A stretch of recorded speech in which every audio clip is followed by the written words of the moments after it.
8 വർഷത്തിന് ശേഷമാണ് +1 പാഠപുസ്തകങ്ങളിൽ വലിയ രീതിയിലുള്ള മാറ്റങ്ങൾ വന്നത്. +1-ന് 49 കോമ്പിനേഷനുകളിലായി 58 പാഠപുസ്തകങ്ങളാണ് നിലവിലുള്ളത്. ഇതിൽ 39 പുസ്തകങ്ങളും പൂർണ്ണമായും മാറി.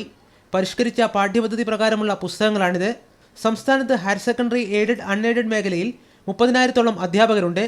പുതിയ പാഠ്യരീതിയും പുസ്തകങ്ങളും സംബന്ധിച്ച് യാതൊരു വിധത്തിലുള്ള പരിശീലനവും അധ്യാപകർക്ക് ലഭ്യമായിട്ടില്ല. മാറ്റം വരുത്തിയ പുസ്തകങ്ങൾ പഠിപ്പിക്കുന്നത് സംബന്ധിച്ച ഹാൻഡ്ബുക്ക് പോലും ഇത്തവണ ലഭിച്ചിട്ടില്ലെന്ന് അധ്യാപകർ പറയുന്നു. പ്രത്യേകിച്ച് ഭാഷാ വിഷയങ്ങളിൽ മലയാളം, ഇംഗ്ലീഷ്, ഹിന്ദി തുടങ്ങിയ വിഷയങ്ങളിൽ പൂർണ്ണമായിട്ടും സിലബസിൽ മാറ്റം സംഭവിച്ചിട്ടുണ്ട്. അപ്പോൾ അതനുസരിച്ച് പുതിയ പാഠഭാഗങ്ങൾ വരുമ്പോൾ അതെങ്ങനെ ക്ലാസ് റൂമിൽ ട്രാൻസാക്ട് ചെയ്യണം എന്നറിയാതെ അധ്യാപകർ ബുദ്ധിമുട്ടുന്ന ഒരവസ്ഥയുണ്ട്. അധ്യാപകൻ പറഞ്ഞു കൊടുത്ത് കേട്ട് പഠിക്കുന്ന കാര്യങ്ങൾ മനസ്സിലാക്കുന്ന വിദ്യാർത്ഥി അത്തരത്തിൽ തന്നെയാണ് അതിനെ പ്രതികരിക്കുക. അധ്യാപകർക്ക് പരിശീലനം നൽകാനുള്ള പ്രാരംഭ നടപടികൾ തുടങ്ങിയെന്നാണ് വിദ്യാഭ്യാസ വകുപ്പ് പറയുന്നത്. എന്നാൽ ജില്ലാതലത്തിലേക്ക് ഇതെപ്പോൾ എത്തുമെന്ന് പറയാനാകില്ല. ഈ മാസം കഴിഞ്ഞാൽ കലാശാസ്ത്രമേളകളുടെ തിരക്കാവുന്നതുകൊണ്ട് തന്നെ അധ്യാപക പരിശീലനത്തിന് പ്രായോഗിക തടസ്സവും നേരിടും. പുതുതായി അനുവദിക്കപ്പെട്ട +2 ബാച്ചുകളിലേക്കുള്ള ഗസ്റ്റ് ലെക്ചർമാരും യാതൊരു പരിശീലനവും കിട്ടാതെയാണ് പഠിപ്പിക്കുന്നത്. മീഡിയ 1 കോഴിക്കോട്.